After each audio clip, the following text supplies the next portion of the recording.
যারা ভূতে বিশ্বাস করেন না বা করতে চান না তাদেরকে আজকে আবার একটি সত্য ঘটনা শোনাবো। আমি ঢাকা আসার পর গ্রামের বান্ধবীদের সাথে চিঠি দিয়ে যোগাযোগ করতাম। চিঠি পাঠাতাম আমার এক বন্ধুর ঠিকানায়।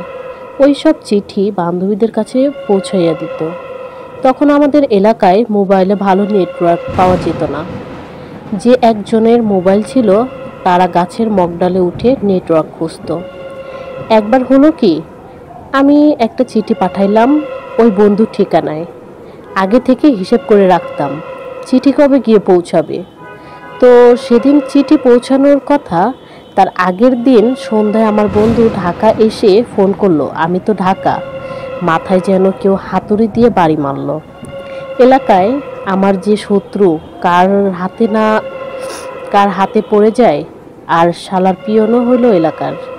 তাছাড়া চিঠি যদি ওই বন্ধুকে না পেয়ে তার বাসায় রেখে যায়, খুব ভয় পাইলাম।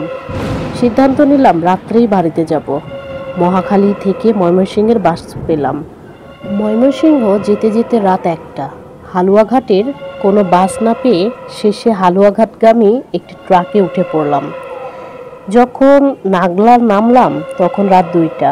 কোনো রিক্সা নাই। একটি দোকান খোলা পেয়ে এক প্যাকেট বেনসন আর একটা ম্যাচ নিয়ে হেঁটে রওনা দিলাম। ওইখান থেকে আমার বাসা 15 কিলোমিটার। তার মাঝে 5 কিলোমিটার পাকা রাস্তা, বাকি 10 কিলোমিটার কাঁচা রাস্তা। হঠাৎ একটি রিক্সা দেখে পুলকিত হলাম, কিন্তু রিক্সাওয়ালা শুধু পাকা রাস্তাটি যেতে রাজি হলো। কাঁচা রাস্তায় অনেক কাদা, তাই যাবে না। আমি পাকা রাস্তাটি 10 টাকা দিয়ে গেলাম। তারপর প্যান্ট উল্টিয়ে হাঁটু পর্যন্ত রওনা হলাম। মাঝে মাঝেই চাঁদটা মেঘের আড়ালে ঢাকা পড়ছে।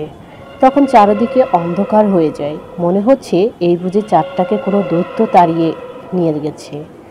পাশের ধানক্ষেত থেকে একটি ব্যাঙ থেমে থেমে করুণ সুরে ডেকে যাচ্ছে। বুঝতে পারলাম হয়তো কোনো সাপ ওই ব্যাঙটিকে ধরেছে। আমি হেঁটেই চলছি। আমাকে সে সকালের বাজারে পৌঁছাতে হবে। মাঝে মাঝে সিগারেট ধরিয়ে 1-2টা ফুঁক দিচ্ছি।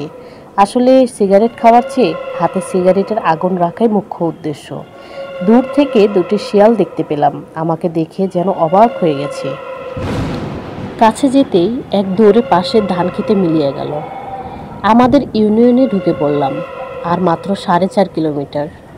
আকাশে চাঁদটা মাঝে মাঝে উঁকি দিয়ে হারিয়ে যাচ্ছে, যেন আমার সাথে লুকোচুরি খেলছে। আর তারাগুলো যেন মিটিমিটি করে হাসছে। পেশাবের খুব চাপ দিল। ভাবলাম ব্রিজটার উপরেই উঠেই। হাতে সিগারেটটা এইমাত্র শেষ হয়েছে। আমি ব্রিজের উপরে দাঁড়ানো।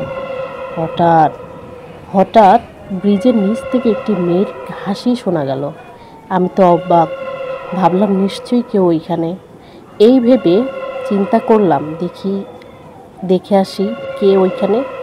তখনই মনে পড়ল, আরে এখন তো বর্ষাকাল না, ব্রিজের নিচে তো পানি। সাথে সাথে কি যেন পায়ের তলা দিয়ে সোজা মাথায় উঠে গেল। চিনচিন করে মাথাটা ব্যথাটা শুরু করছে। আমি যখন খুব ভয় পাই তখন আমার ওই রকম লাগে। আমি ব্রিজ থেকে নেমে সোজা হাঁটা শুরু করলাম।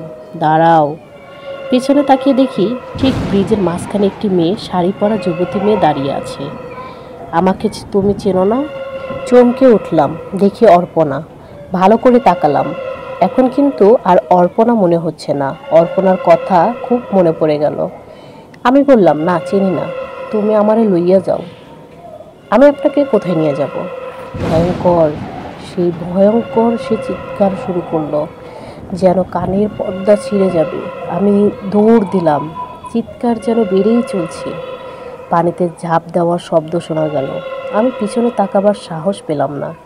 সামনে বাতি আর মানুষ দেখতে পেয়ে থেমে গেলাম। কি হয়েছে চেয়ারম্যানের পুত? আমি সব খুলে বললাম। সাথে এও বললাম, আমি তো আর একলা একলা বাসায় যেতে পারবো না। তারপর তারা সবাই মিলে আমাকে বাসা পর্যন্ত এগিয়ে দিয়ে আসলো। আমি আব্বা আম্মাকে কিছুই বলতে নিষেধ করলাম।